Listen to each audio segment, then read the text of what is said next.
Steps. Game. Step 1. Timplahan ng manok. More chicken powder. Paminta. Star anise powder. Optional, pwede rin kayo maglagay ng garlic powder. Lamutakin lang natin at i-marinate for at least 30 minutes. Mas masarap syempre overnight.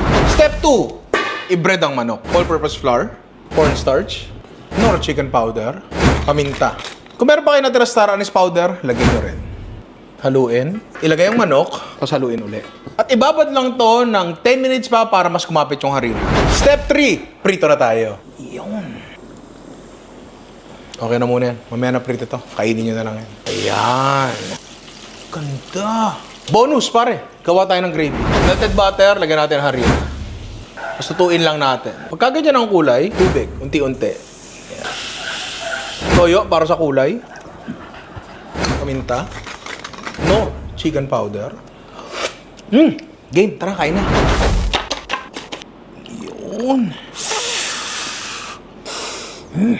Bango, paro. Ang ganda niyan. Bango.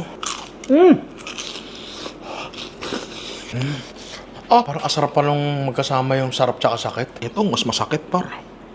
The perfect bite. Bin. Try nyo. Madali, mabilis, masarap, parang ako. Easy Chicken Joy in 3 easy steps.